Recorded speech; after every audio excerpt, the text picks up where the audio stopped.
காசியும் ராமேஸ்வரமும் யாராலும் பிரிக்க இயலாத உறவை கொண்ட இரண்டு புனித நகரங்கள். அதனால்தான் நம்முடைய பாரத பிரதமர் மோடி அவர்கள் காசி தமிழ் சங்கத்தினுடைய தொடக்க விழா இந்த ஆண்டு காசியிலே என்று சொன்னால், நிறைவு விழா நம்முடைய தமிழ் மண்ணில் புண்ணிய பூமியாம் ராமேஸ்வரத்தில் நடைபெற வேண்டும் என்று உங்களை எல்லாம் இங்கே அழைத்திருக்கிறார்கள். மிகச் சிறப்பாக இந்த விழா நடைபெற்று வருகிறது. காசி உலகின் ஆன்மீக தலைநகர் என்று சொன்னால், பாரதத்தின் நீண்ட நெடிய வரலாற்றில் அதனுடைய பண்பாட்டு மையமாக அது அன்றைக்கும் இன்றைக்கும் தொடர்ந்து ஒலித்து வருகிறது. முன்னதாக உரையாற்றிய மத்திய தகவல் ஒலிபரப்பு மற்றும் நாடாளுமன்ற விவகாரங்கள் துறை இணையமைச்சர் எல் முருகன், காசிக்கும் ராமேஸ்வரத்திற்கும் புனித பயணம் மேற்கொள்ள வேண்டும் என்ற கனவை நிறைவேற்றும் வகையில் நரேந்திர மோடி தலைமையிலான பாஜக அரசு காசி தமிழ்ச் சங்கம் நிகழ்ச்சியை கடந்த 4 ஆண்டுகளாக நடத்தி வருகிறது என்றார்.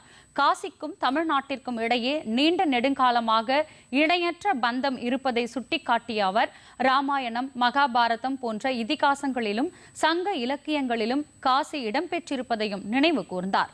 தமிழ் மொழி, தமிழ் கலாச்சாரம், தமிழ் பாரம்பரியம் ஆகியவற்றை உலக அரங்கில் பறைசாற்றியவர் பிரதமர் நரேந்திர மோடி என்றும் இணையமைச்சர் எல் முருகன் தெரிவித்தார். காசிக்கும் தமிழ்நாட்டிற்கும் உள்ள உறவு, காசிக்கும் தென்காசிக்கும் உள்ள உறவு, காசிக்கும் நம்மளுடைய மயிலாப்பூருக்கும் உள்ள தொடர்பு, இப்படி காசி பல 100 ஆண்டுகளாக தமிழகத்தின் மேல் இணைப்பிரியாத ஒரு மிகப்பெரிய ஒரு பந்தம் இருந்து கொண்டிருக்கிறது. நம்முடைய மாண்புமிகு பிரதமர் திரு நரேந்திர மோடிஜி அவர்கள் தமிழ் கலாச்சாரம், தமிழ் மொழி, தமிழ் பண்பாட்டை உலகம் எடுத்து சென்று கொண்டிருக்கிறார்கள்.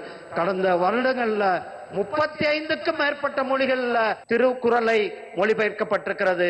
திருவள்ளுவருக்கு உலகம் முழுவதும் கலாச்சார மையங்களை அமைத்துக் கொண்டிருப்பது நம்முடைய பிரதமர் திரு நரேந்திர மோடிஜி அவர்கள். அதே போலதான் யாதும் ஊரே யாவரும் கேளீர் என்று ஐநா சபையில முழங்கி தமிழ்நாட்டிற்கு, தமிழ் மொழிக்கு, தமிழ் பெருமை சேர்த்தது நம்முடைய பிரதமர் திரு நரேந்திர மோடிஜி அவர்கள்.